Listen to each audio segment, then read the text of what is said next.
Every year I take a trip to South Dakota pheasant hunting with my dad.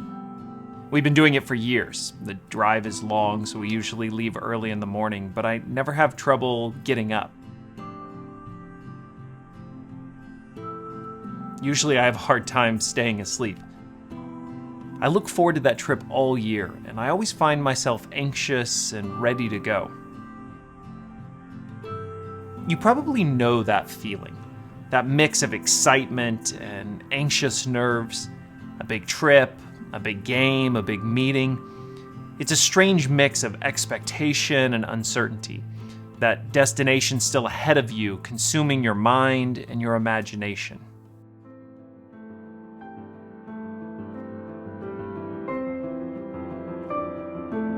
Can you imagine what Israel must have felt as they picked up their belongings, strapped the loads down to their carts and backs, and took their first steps down that road, headed east?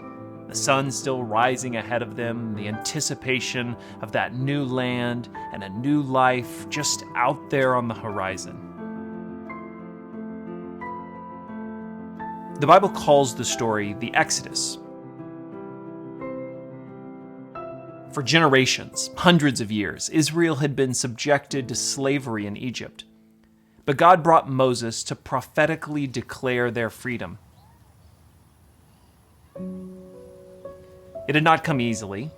God put on display the power of his authority. He brought Egypt and its Pharaoh to their knees, and finally they submitted to God's command, "Let my people go."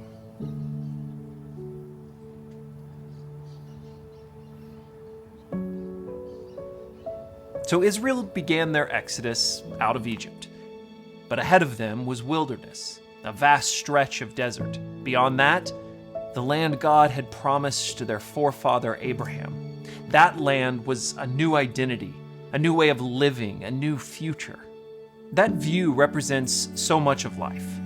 We all look ahead to what we hope is the fulfillment of a promise, knowing that a wilderness lies between that place and where we are. And we are still filled with excitement for the journey. We read in Exodus 13, "So God led them in a roundabout way through the wilderness toward the Red Sea. Thus the Israelites left Egypt like an army ready for battle. The Lord went ahead of them.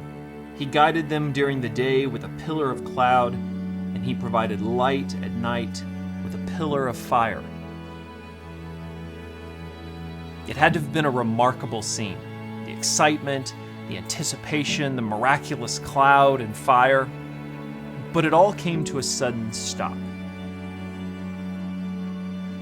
Just as Israel reached the edge of the Red Sea, the sounds of Egyptian chariots began to build behind them. Pharaoh had changed his mind. He would not let the Israelites go. Chaos began to spread. The Israelites began to cry out in fear. Exodus records, "As Pharaoh approached, the people of Israel looked up and panicked when they saw the Egyptians overtaking them. They cried out to the Lord, and they said to Moses, 'Why did you bring us out here to die in the wilderness? Weren't there enough graves for us in Egypt?'"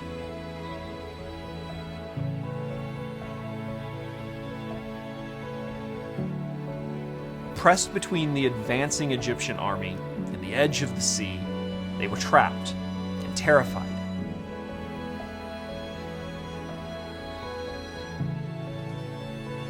Gone was that excitement for the journey. Gone was any sense of promised land. Gone were those songs of worship and their vision of God. Their eyes were filled with fear. This too is life. To find our dreams dashed against the rocks and taken by an unjust hand. How quickly we too panic and break. From one another, from the promise, and from God. But Moses' response is amazing. Moses told the people, "Don't be afraid. Just stand still and watch the Lord rescue you today." Maybe the scene is familiar to you. God commanded Moses to lift his hands over the waters, and miraculously the seas parted, revealing a path of dry ground between the waves. Israel passed through, and just as they reached the far side, Moses again lifted his hands, and the waters collapsed onto the advancing Egyptian army. Israel had been delivered.